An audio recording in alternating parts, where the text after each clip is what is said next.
Ladies and gentlemen, boys and girls, I'd like to welcome you back to the Eye for an Eye podcast. I am, in fact, Mo Riley, aka Mr. Act Like It.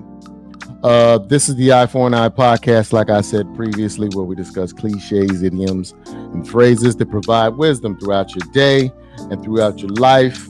And hopefully, you can pass these short phrases down as time goes on. Today, to my side, I have my good friend and partner of crime on this particular podcast, Brooklyn Taylor. He's going to tell you what we're talking about today, and hopefully you can get a little something out of it. I know you will. It's just whether or not you'll apply it or not. Brooklyn, what up, though? Welcome. What up, though? Today we're going to talk about a popular Jamaican proverb, and it goes by the name of Duppy, no who for Frighten. I'll translate that for you. It's a duppy in Jamaica is a ghost. It translates essentially to the ghost knows who to scare. And so that's our topic today. Duppy know who for frighten. Or in English, as we say, the ghost knows who to scare. The ghost knows who to scare. And everyone can relate to that. Duppy know who for frighten is a Jamaican term, and it's the duppy in Jamaica is the ghost or the spirits or, that might come and try to scare you, just like in any American horror movie. So the duppy know who for frighten really means that the ghost knows who to scare. But the real life application is the bully knows who to mess with, right? If when you walk about your daily life, people will size you up and see if you're someone that they can skip in line, if you're someone who they can harass at work, if you're someone who they can steal from with no repercussions. And everyone has, some people are not good at judging character or make grave mistakes about who to mess with because some people are quiet and seem meek, but they will go to the ends of the earth for their revenge or to take you out then and there, right? So, but in general, people feel like they have a feeling about who they can mess with, who they can do things to, and they'll test you. So when you carry yourself as a person of a certain stature or a person not to be trifled with, then the duppy, the ghost, or the bully in this case, won't take the time to bother you because it's not worth the trouble, right? There's risk and reward in everything that living things do, and it's a theme that recurs when we do this podcast, right? It's like there's positive value and there's negative value, right? The gazelles and the zebras, they need water, so they're going to the watering hole, but they know the alligators or the crocodiles are in there. So it's like, how much do I need to drink? If I'm trying to stay alive, I need to drink, but I also need to get ready to run if the alligator pops his head up. So that's what it is, right? And in life, you have to be aware that there are people who are going to mess with you if they feel like you're vulnerable. And that's where Duppy know who for frighten comes from. Like, you see some movies where the ghost is haunting the house and one set of people will move immediately. The other set of people are like, hey, you're not paying the mortgage here. I'm gonna deal with the windows rattling while I, eat my snacks. So, or I'm gonna call Ghostbusters. Right. Or call Ghostbusters on the Marshmallow Man or whoever. Yeah. So what's your view of that, or your experience with the bully or the spirit or the duppy or the ghost knowing who to frighten and knowing whether or not they can mess with you? Yeah, well, you know what? Because I'm not Jamaican or Caribbean descent, maybe I am. I just haven't found it out yet. But I was doing some research on this particular phrase. Oftentimes leads you to look a little bit deep. Sure. allows you to look a little bit more. And one thing that it talks about in Jamaican folklore, now that everybody kind of knows that a duppy basically means ghost or spirit, I was looking it up, and a duppy is a mischievous and powerful spirit, and it's often said that sometimes it's the soul of the dead and sometimes it's a trickster. So just like you said, the meaning of a duppy is, usually bullies, intimidators, or spirits that target only those that they know who are vulnerable. I remember when I was a little kid in Detroit, my mom, we lived on the east side of Detroit when I was a little baby. It was like before preschool or before kindergarten, right? My mom said she had this one room, right? And in this one room, it was always cold and it was always dark. And my mom used to say that I would go in this room and I would talk to somebody. She said I would be in there and I would be having full conversations about it. And then as a kid, I would have these dreams where I would be around spirits. And if you know Southern Black folks, they quick to tell you there's a spirit around you, or, we wrestle not against wrestle not against flesh and blood, but against principalities. So you grow up understanding that there's spirituality all around you and you can come in contact. But the reason why I bring up that story is because when my mom used to say I would sit in this cold room and I would talk, she would always say I would have a full-fledged conversation. And it was always known that I was seeing something as a kid. Mm-hmm. So it is often said that spirits come to children because children are usually innocent and they usually aren't, they're usually either more frightened or aren't as frightened as adults. So either way, you come in contact with that. So I thought that was particularly interesting. But this particular phrase does have some parallel or Caribbean parallels. If you go to the island of Trinidad, they have La Diables, which is similar.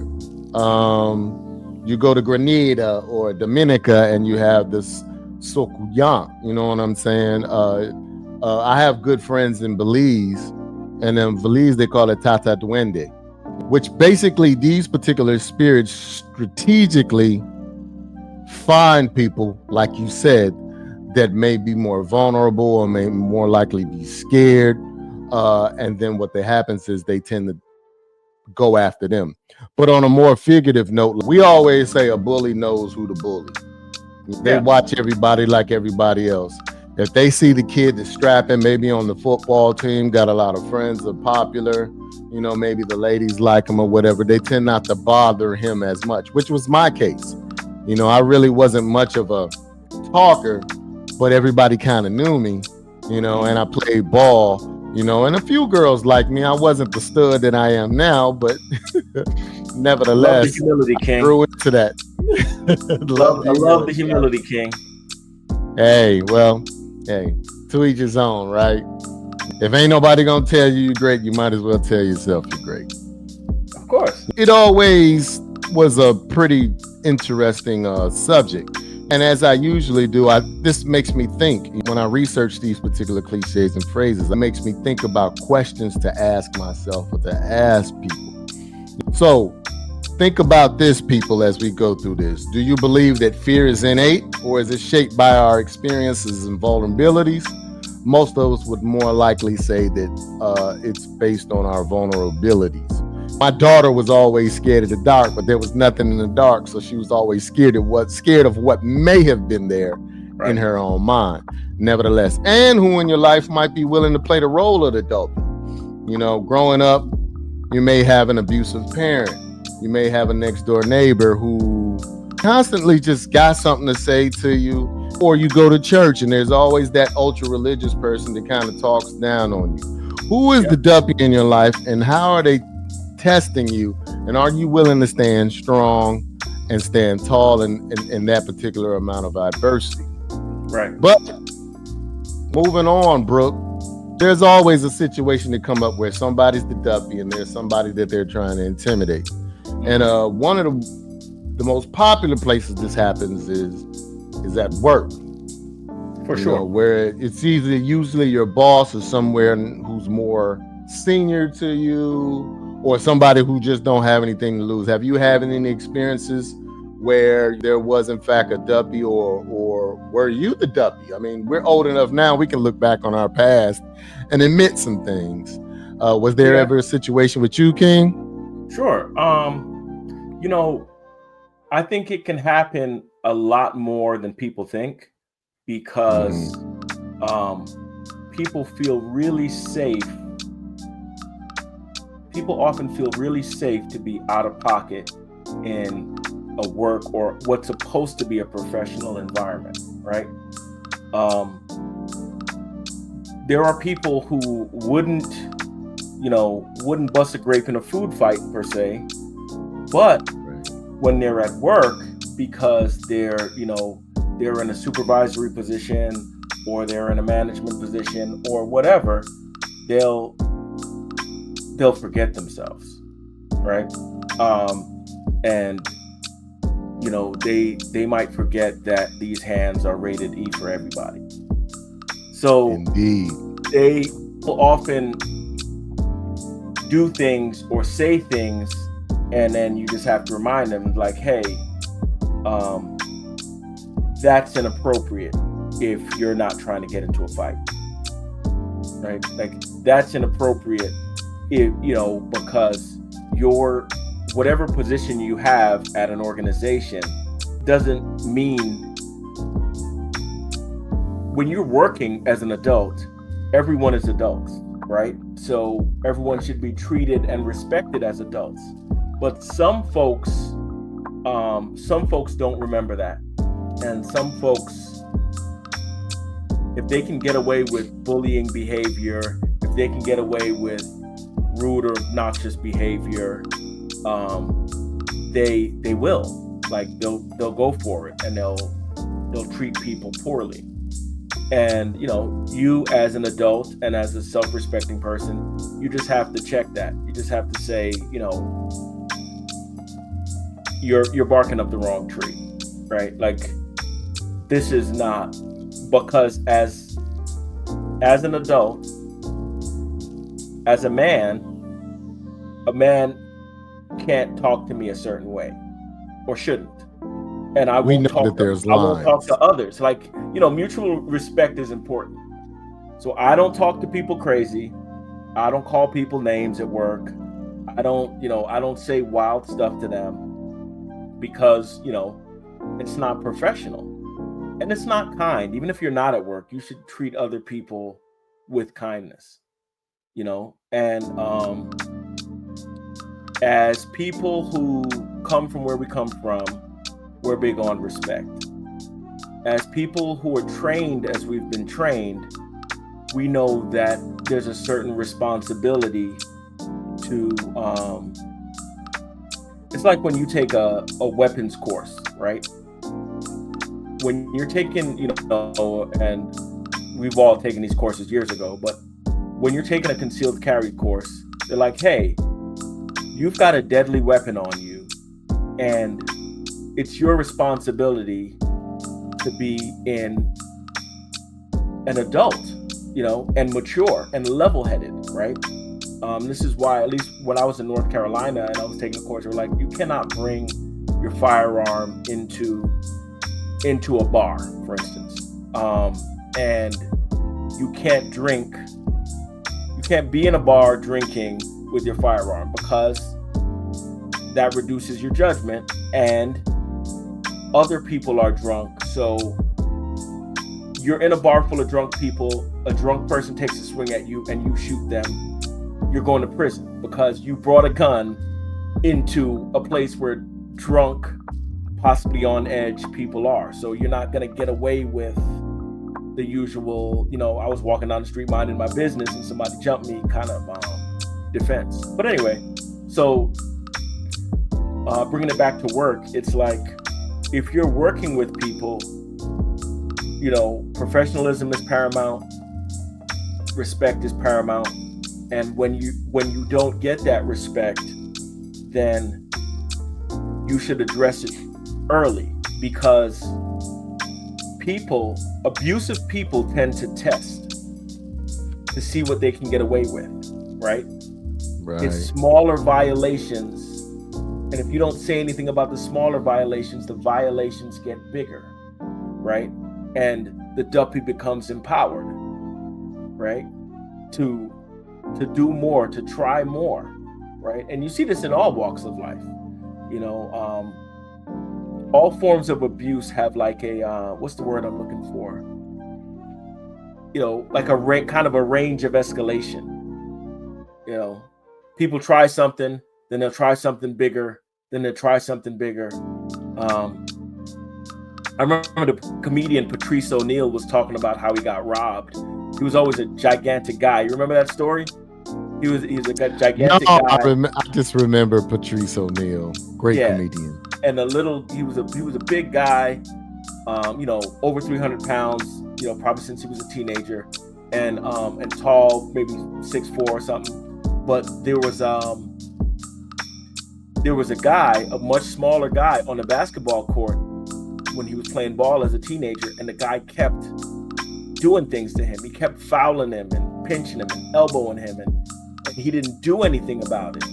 But by the end of the game, that guy knew that he could get away with doing more to him. So he pulled a gun out and robbed him. And, you know, what Patrice was saying is at that point, he didn't even need a gun because he basically punked me for so long that he could have robbed me without the gun.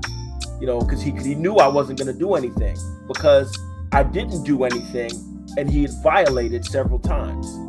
So that's, in that case, the bully was testing to see if he could really get away with, you know, robbing. Because even if someone is armed, they still think twice about who is a hard or soft target. Because some people will fight you even if you have a gun.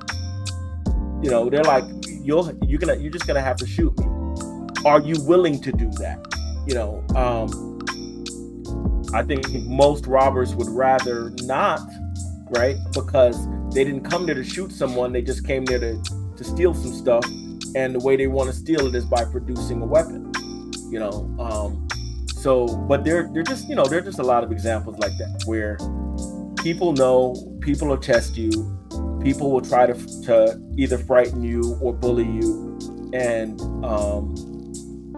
they can tell pretty quickly if you're not the one to mess with, you know, even if you're by yourself and the people, and there's 2 or 3 people, there are people who are like, you know what, this we can find a much easier target than this. I agree, man. You know, when I think about people being bullies at work, you know, one of the first places that it takes me to police officers, you know, who, like we said, may not be the man in charge at home, but that badge does give them a certain amount of authority. You know, right. I've told the story of, you know, me being a teenager and having an interaction with a police officer or a couple of them where they decided that they just didn't like me for whatever reason. And they continued to intimidate me and even physically assaulted me. But, you know, I didn't, you know, when you're a kid, you don't tell anybody anything because you're not sure what the reaction is, because you're worried about the get back from the get back. You know, if anybody who has been in the streets of Brooklyn or Detroit, you know, you understand politics and you understand that when you do certain things, you know, it's chess. It's going to cause a chain reaction.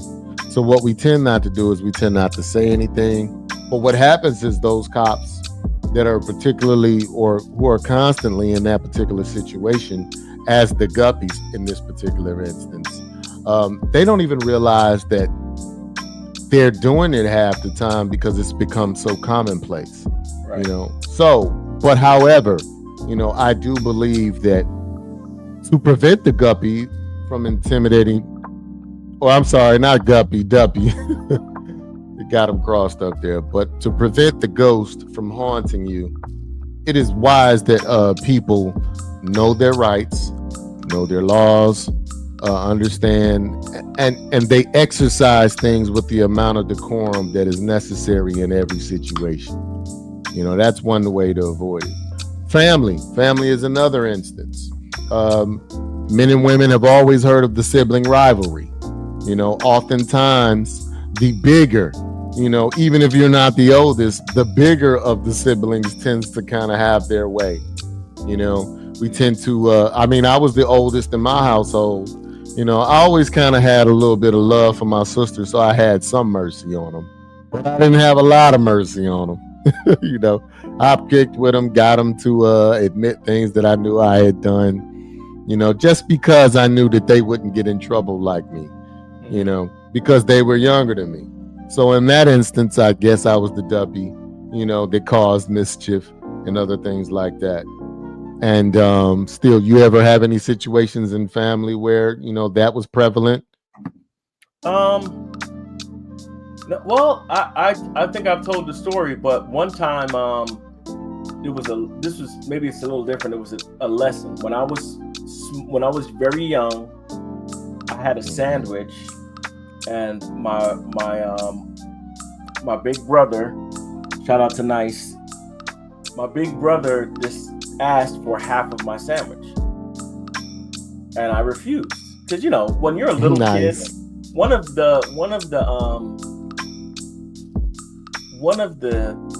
children's favorite things, I think, when people are toddlers, I think they learn no before yes, right? Like they're trying to set up these boundaries, and it's like no, right?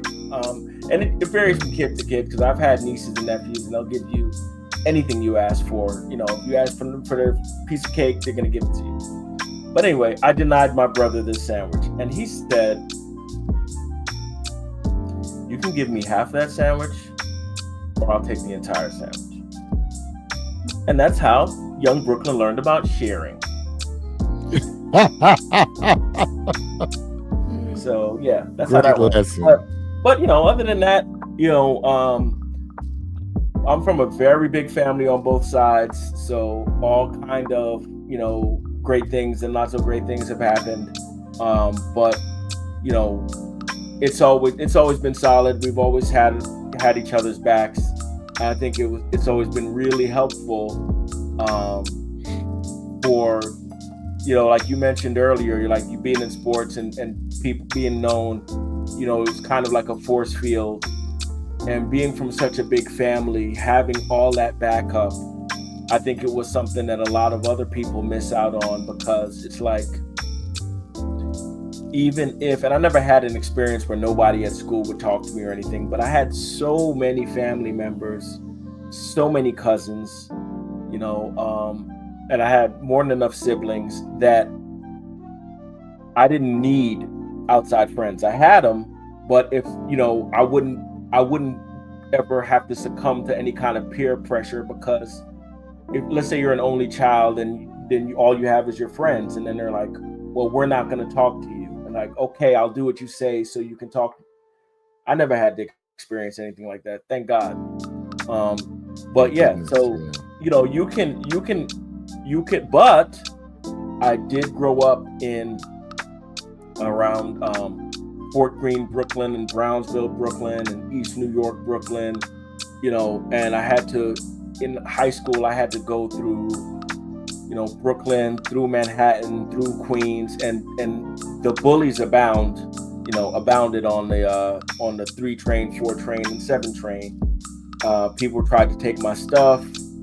People tried to write, and it was hilarious because, like, my folks didn't even get me the latest stuff. So you're trying to steal, you're trying to steal my old stuff just to be a bully, and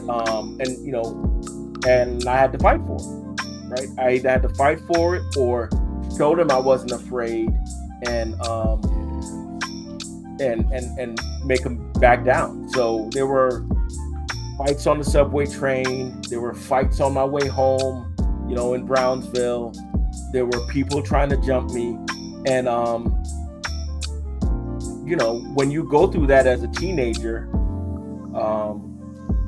as I'm sure you've experienced growing up where you grew up, you're like, you know what? You just have to position yourself in a way that, even as a small, skinny kid, you got to position yourself in a way that the bully knows not to mess with you, or if the bully does mess with you, do what I had to do when I was in whatever, I can't remember what grade, maybe fourth or fifth grade. I had to use my my steel lunchbox. I wore glasses when I was a little kid, and I grew out of it. I don't even wear contacts. But someone took my glasses and threw them in front of the bus, and my dad was on the way to come get me from school. I knew I'd have to explain to my dad and then my mom what happened to my glasses, and that made me angry. And I went upside this kid's head with my Dukes of Hazzard lunchbox. I had a Sesame Street lunchbox that I used as a weapon from time to time. Yeah, you got to. I mean, and they had a solid thermos inside, and the lunchbox was still serviceable afterward, But guess what? The bully got the message. He was one of those overgrown kids. He was the biggest kid in school. He probably was a few grades behind or something, but he got the message.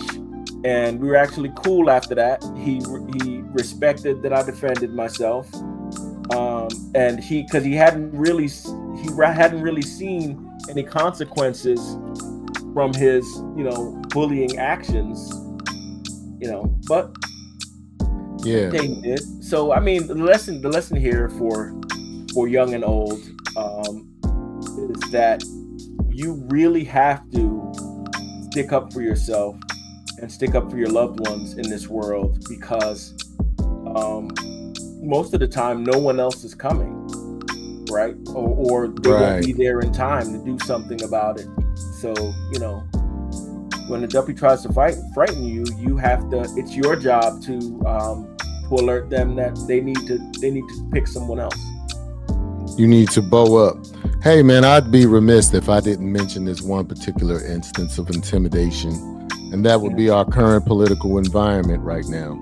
As we can see, we have people that try to use intimidation through finance to get people to bend to their will, as you've seen, in current events. And the only remedy for a bully is to stand up, But before we even get to all of that, I just wanted to make mention of that. And I want some people to remember that this particular idiom, it reveals one particular thing, and that is that intimidation is rarely random. It's calculated. So when you come across an intimidating person or intimidating situation, please understand that they may have been watching you, or you may have been behind on certain things, or something else like that has happened. But before we move to the next segment, there's questions that always come about that we want to continue to have people, because this is supposed to be a thinking man's or woman's podcast. So think about things as you guys sit here and you listen to this. Have I ever noticed patterns in who gets intimidated in my circles? Have you ever noticed that everybody picks on one particular person or they make the most jokes about one particular person or whatever? Do you think it's about weakness or about selective targeting by others?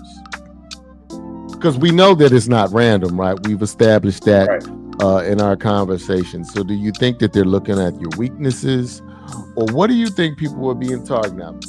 Why are people targeting you or the situation? But moving on, we're talking about two things: fear and intimidation. When you talk about, the ghost knows who to frighten, right? Mm-hmm. And just a couple of statements that I have, and one of them is that fear works when people feel they have something to lose. So, if you just got hired at the job, and that senior person that's been there for quite some time, and they're what they call vested, and that's usually when you hit work for a certain amount of time, what usually happens is they start to feel a little bit safer. Like me, I work for government, right?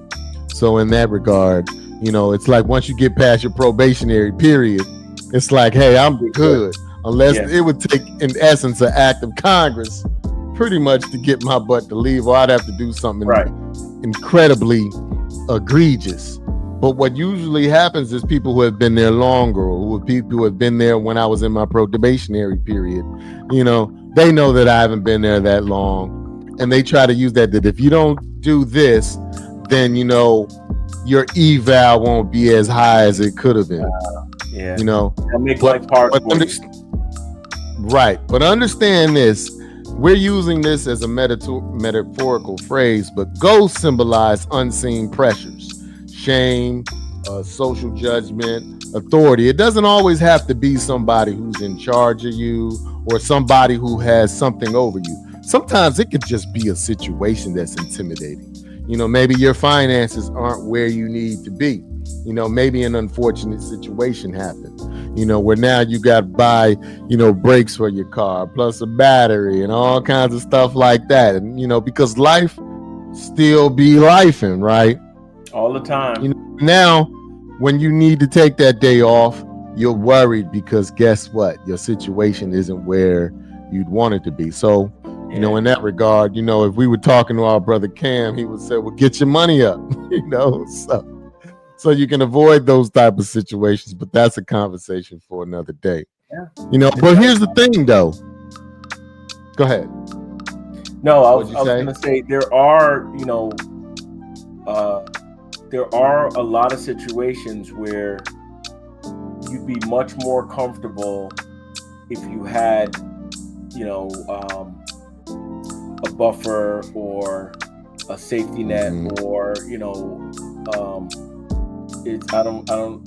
So far, we haven't messed up the rating of this channel, but what the kids would call FU money. You know, it's like if you have enough money to walk away, then, you know, you're in a much better position because, you know, you don't have to eat, you know, whatever. Example, off their plate, so to speak. Or if you just believe in your talents. Shout out to my boy Dexter. You know, I haven't seen him in a long time, but Dexter is notorious. He's a man that I know that, you know, even with 5 or maybe 6 kids and a wife at home, whenever he felt slighted, you know, working somewhere, he would just go, "What? I quit." And he would leave. You know, at the time he was working on airplanes, he would roll his toolbox, he would leave. I'm not going to stand for that. He would stand on, or, you know, as the kids would say now, stand on business, and he would quit and leave. And then, you know, within a few days, he would be at another interview and he would get another job. But whatever it was, he never allowed the Duppy more than one chance to talk to him crazy or to try to intimidate him or to hold sway over him in the workplace. Like never, right? Like I don't know if I have enough hands to count the amount of times he did something like that, which, you know, in life, as you said, they use fear to try to keep you, you know, in this box or in this place or in this position or, you know, harassed at work. But, you know, in the case of Dexter, he was like, no, not even a little bit, not even once. We're not going to have a meeting about it. You know, I'm not going to tell you twice. No, right? And so that's an extreme example. Usually you'd be more like, hey man, you can't talk to me like that. I'm a grown-up. Or hey man, this is work and you should know. I mean, I've personally done this. Look, we're at work and you would never talk to me like that outside of work. I know you wouldn't. I could see that you wouldn't. Don't talk to me like that here. And that usually works because it sets things back to reality, right? The reality is you don't want to do this. The reality is you wouldn't do this but for, you know, this veil of power that you feel or ability or safety that you feel doing it here. But that's paper mache, right? Like that's very thin. And you're depending on the fact that someone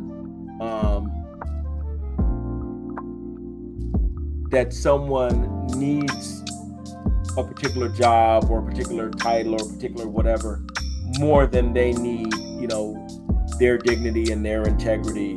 And also, people think they know who they're working with, right? But everyone who's been in every kind of, you know, school shooting, workplace shooting, you know, rampage, you know, you just don't know. You don't know what people are going through, and you don't know what people will do. And so pushing people or trying to push them around, it's just a horrible idea. It is. Shout out to Dexter, by the way. But, you know, when you were sitting there talking about your story with Dexter, that reminded me of another story, man. You ever watch that show, Everybody Hates Chris? Uh-huh. You know, yeah, you remember his mom, right? Every time she got a job, right? If somebody said something even remotely insulting to her, she would say, "I quit. My husband got 2 jobs. I don't need this mess." You know what I'm saying? And that's what made me think about Dexter, because some people actually can live like that. Like I do believe my wife could live like that. She could walk into her job, and if they tripping, I can be like, "Man, you ain't gotta be there. You know, go ahead and dip out if you want." And that's a different kind of power. That's a different type of security. You know what I mean? Because people don't often get that level of security, either through their own choices or just through life be life, man. But or they don't believe they have it, right? Like, I think some people have that, but some people have that, but they have leverage and don't know that they have leverage. Right. Social norms stop them from doing that, right? Because you know, I think it has a lot to do with how people are raised and where they're raised, you know, and just their level of tolerance for certain things. Yeah, I'm a firm believer that if you were raised and you were empowered in your raising, then you tend to be less intimidated by the actions of others. But if you've grown up with a certain, you know, with people holding things over you, or people constantly leveraging things over you, then you get comfortable or complacent in that spot, or you just lack the experience to be able to speak up for yourself. And oftentimes that could come with a bunch of issues. But since we're talking about intimidation and we're talking about fear, let's stay there at the fear aspect of this conversation so far. What do you think about this? You know, everybody's different, right? You know, we're all different. Like you said, we have different experiences and different backgrounds.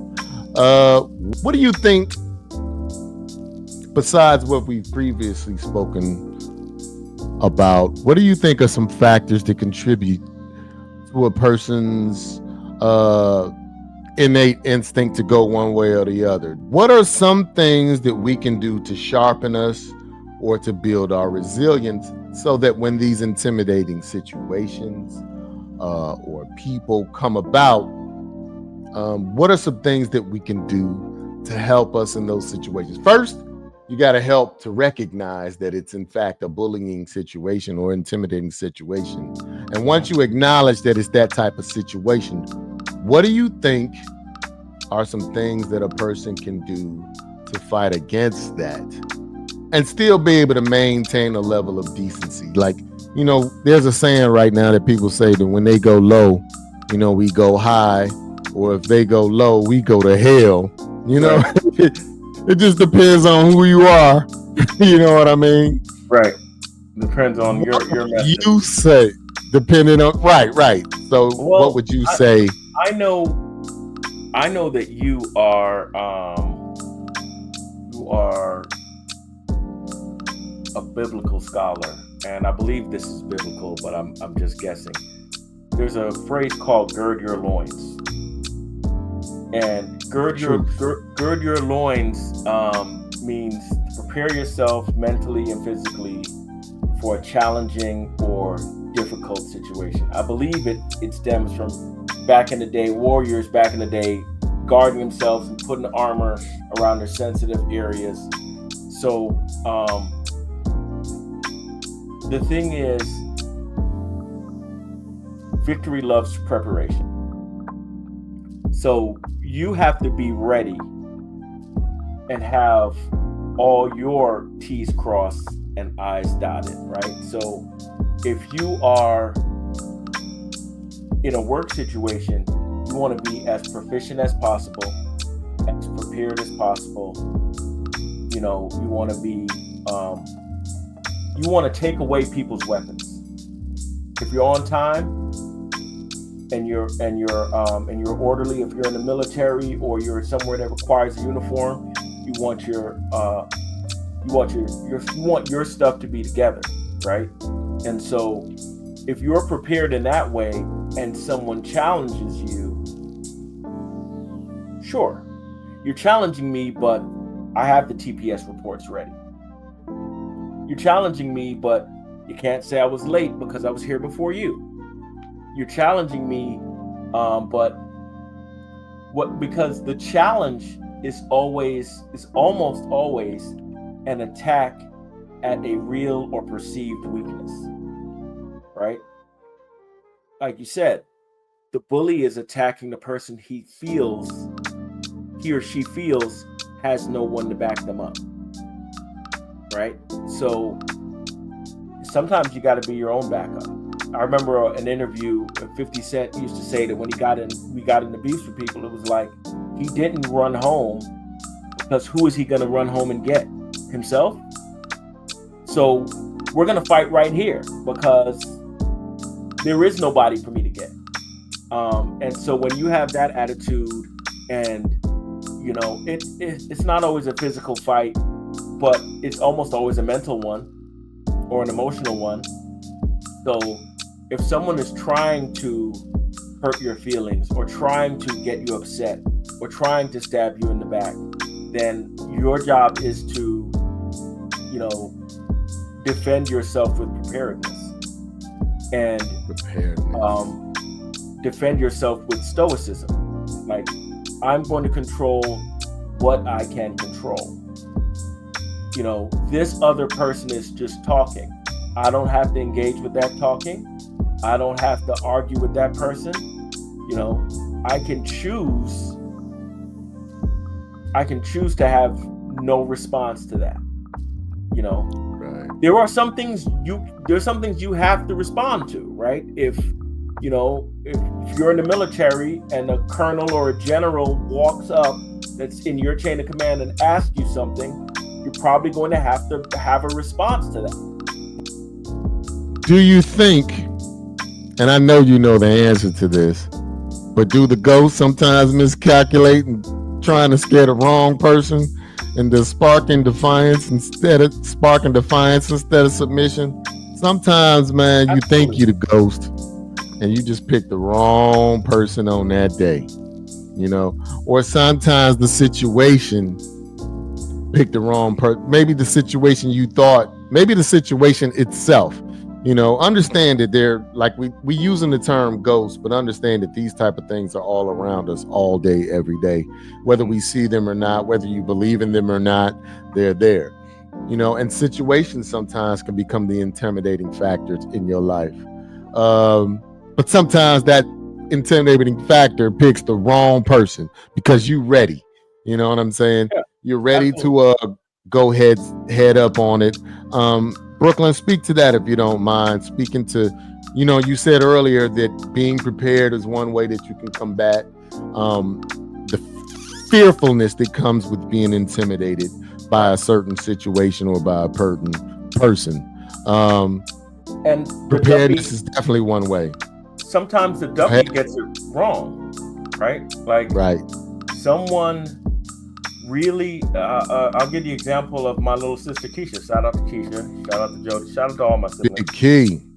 But you know, Keisha's short and she has a soft voice, but she's incredibly tough and she's incredibly fast. So people who've tried to intimidate her or have tried to bully her have been badly beaten, right? Metaphorically and literally physically. Lay a hand on her and you're going to be hit 7 times before you realize your mistake, right? So right. it's one of those things where the Duppy is like, oh, here's a small person, but every small person isn't an easy target, right? And so there's an example that the author Robert Greene writes about in his books of con artists always, tricking people out of their money, but once in a while, and most people are like, I got tricked. That sucks. But once in a while, someone gets conned, and that person is willing to make it their life's work to take down the con artist. They're willing to drive across the country to find you. They're willing to hunt you down. They're willing to go to prison, risk going to prison in order to get their money back, or failing getting their money back to do something to you to make you regret taking their money, or stealing whatever you stole from them when you conned them. And that's always a risk, right? Like, you can't always, the Duppy cannot always ensure that their victim will be a victim. Many times,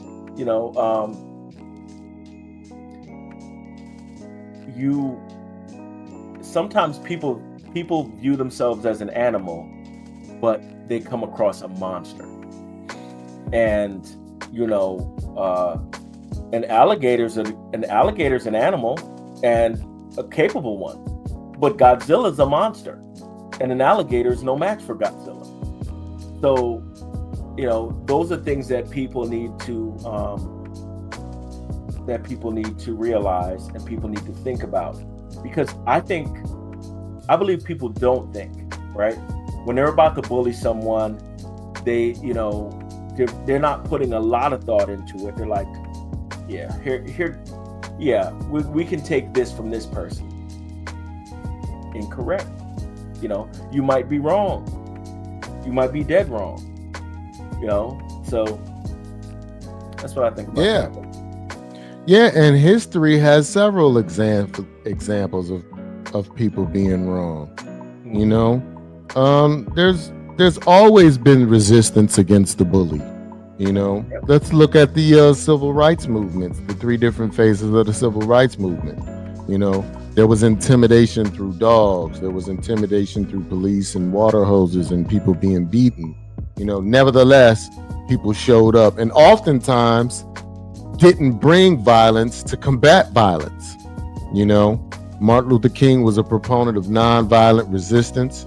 Mahatma Gandhi is another example. Those are just the elementary examples of people deciding to resist. Now there are other people out there that says that I will not be intimidated, like my favorite, Malcolm X, who said, hey, look, you touch my dog, I kill your cat, but we're fighting for, equality, or we're fighting for liberty through any means necessary. Right. And that always resonated with me, because we always say, if you're not willing to die for it, then what are you willing to live for then? So, I say that to say that even in the eyes or in the sights of this situation, people, you do have, in fact, a choice. You don't always think you got a choice, but you do, in fact, have a choice. And you can decide, and violence doesn't always have to be met with violence. Hence my point.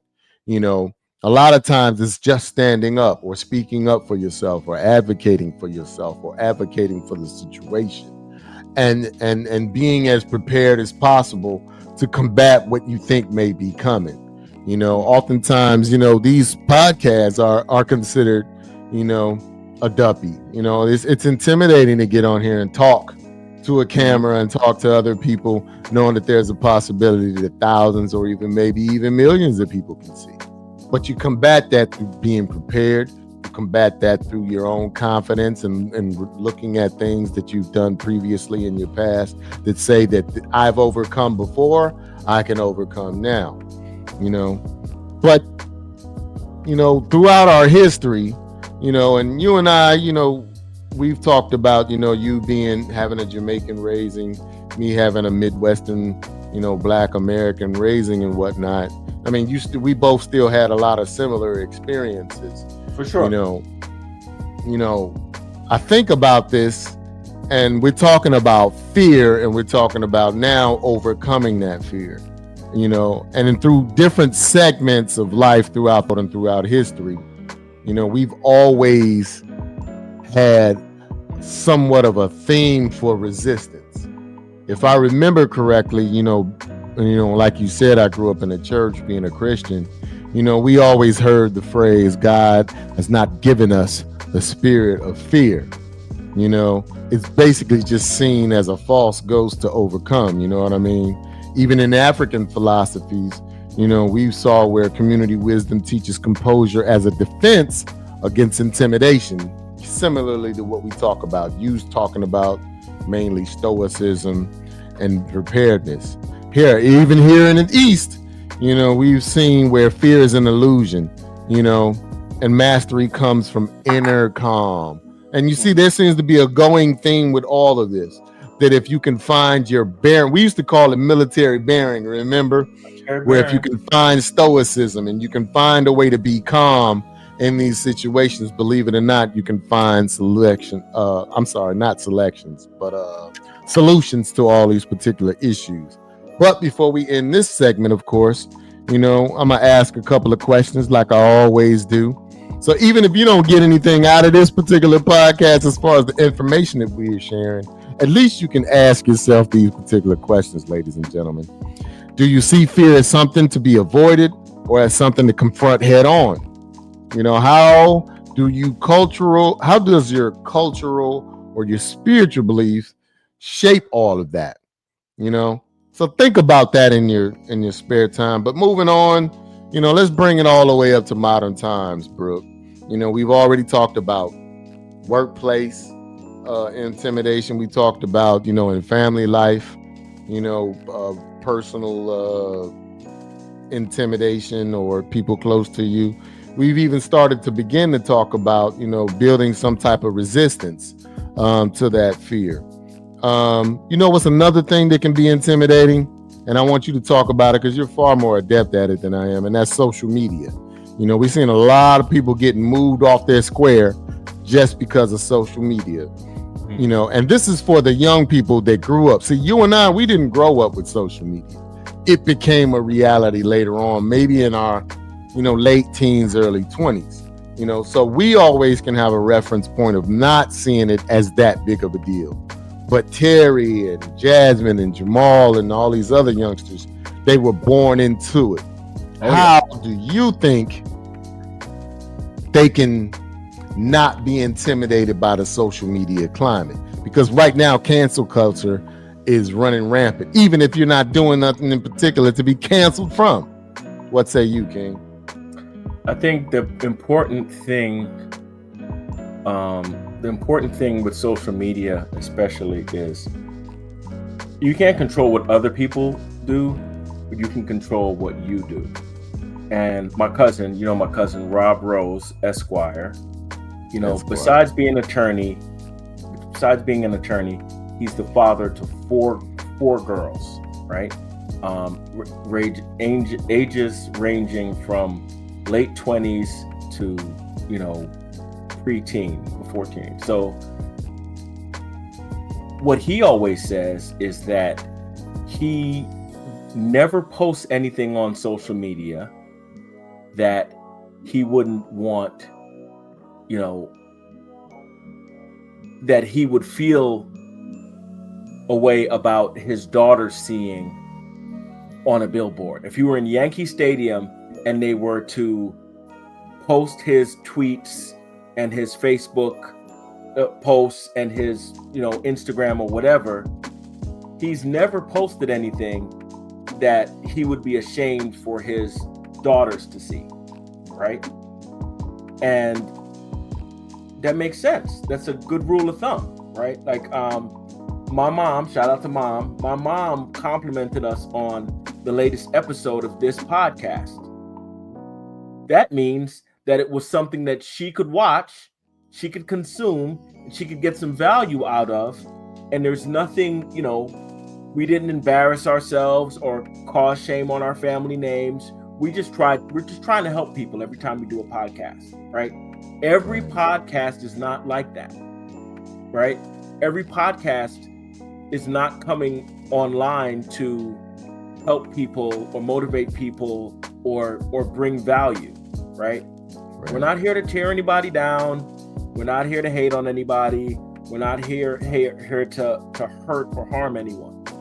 So for a young person getting on social media or already being on social media, I would say that you have to be careful, right? I've always advocated not posting, you know, especially these young people that are on, like, I mean, young teenagers. And some people are even letting their children who aren't yet teenagers be on social media. And that can get dangerous because people get really comfortable and forget who is watching or who may be watching. So if you're a young or vulnerable person and you're posting your location, you know, or your routine or your valuables, then, you know, it could get dangerous because you presume only your personal friends are watching, but maybe not.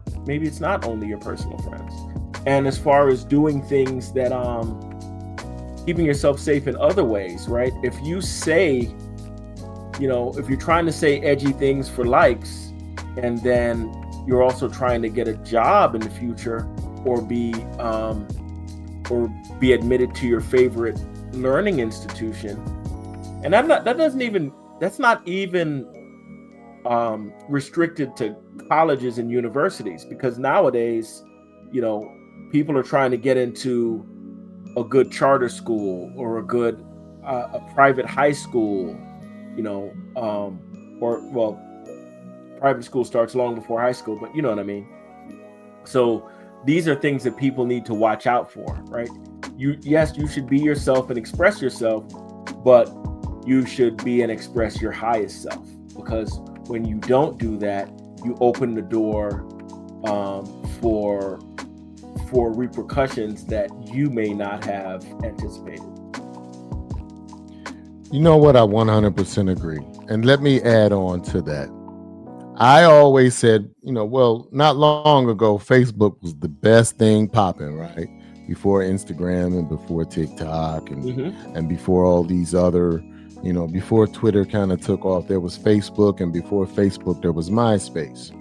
And I used to always tell people that once you hit that blue arrow in Facebook, whatever you sent no longer belongs to you.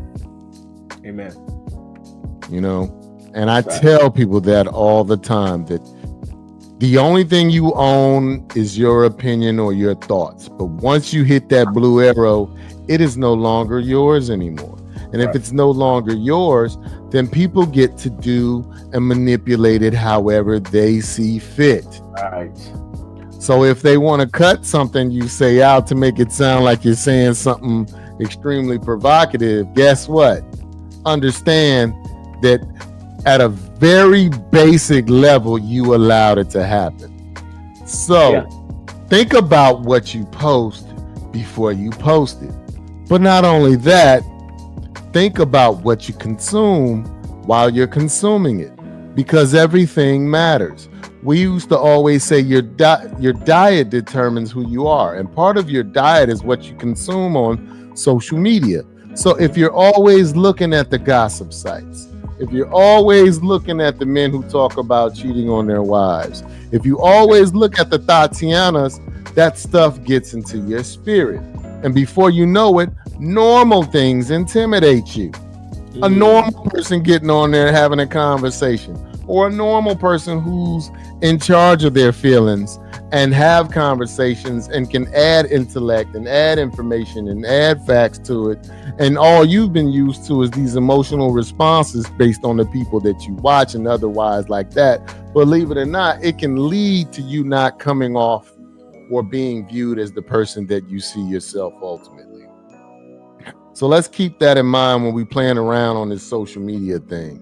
You know, I know it sounds old, but here's the one thing about truth is truth always quantifies itself. You know what I mean? And it doesn't, and the truth is, no matter the time era, you know, you could be a kid in the 80s, the truth is still gonna be the truth. You know, you could be a youngster in 2025 where everything seems like it works in a gray area, but nevertheless, the truth is the truth. And I say that because a lot of people like to post their opinions on social media. And then young people do it too, not realizing that their opinion may prevent them from the future that they want to have in mind. So think before you click, you know, and pay attention to what you observe and what you look at, you know, because everything that glitters ain't gold. Keep that one in your back pocket, you know. Great points, well, Brooklyn, indeed, man. Look, we're getting to closing time. I appreciate all the insights you brought. Man, you brought some bars today, man. You know, but I'm just going to go ahead and we get ready to close this up. You know, just for a quick recap, ladies and gentlemen, we talked about the history of Duppy. I don't even like to say it because I don't feel like I'm island enough to say it. But Duppy know who fit Frighten, right? I feel like I'm not saying it right. But anyway, we talked about the hit. Thanks, man. We're talking about the history of this particular Caribbean proverb. We talked about its Caribbean roots and some of its African connections to the diaspora. We talked about how it's used and how intimidation works in our daily life. We talked, believe it or not, about the psychology of it. We talked about fear as being selective and not random. That's how good this conversation went. That we've even had a contrary view where we talk about how a ghost can misjudge and fear can empower people. We talked about different spiritual wisdom through Christianity and strength and resilience and universal lessons. And just a little note about this particular proverb. And this proverb teaches us that fear is in fact intentional and not accidental. Yep. You know, but once it's recognized, fear actually loses its power. You know, and I'm going to leave the listeners with this final thought, and then Brooklyn, you can take us on home if you don't mind. Who are the ghosts in our lives, or who is the ghost, or who are the ghosts in your lives, and what would happen if you stopped being afraid of them? What would happen? That's a great question. Indeed. Take us home, bro. What you got for us? So, you know, I think that this is an important conversation, and the questions that you asked are important for people to think about, because my view is that this happens in everyone's life, right? Everyone has had a situation where they are they're bullying someone, they're getting bullied, they're watching someone get bullied, there is an organization or an administration or a team or a lady in HR or a supervisor. There's someone who is looking at the landscape and figures you are an easy target, or you are someone to mess with. And you should try your best to be prepared for that, because it might not happen today, but these situations tend to happen. And if you think about it ahead of time, then you're not in a reactive state when it happens. You're like, oh, I've seen this thing, I've read this book, and what we've tried to tell you today is to make sure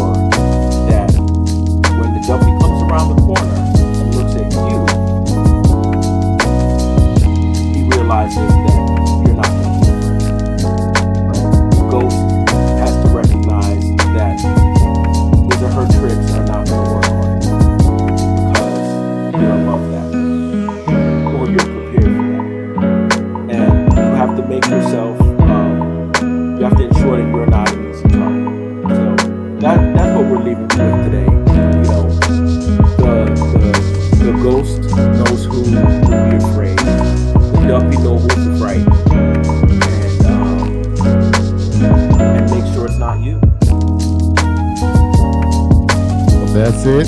That's all. Ladies and gentlemen, you've heard it here first. Don't let it be you.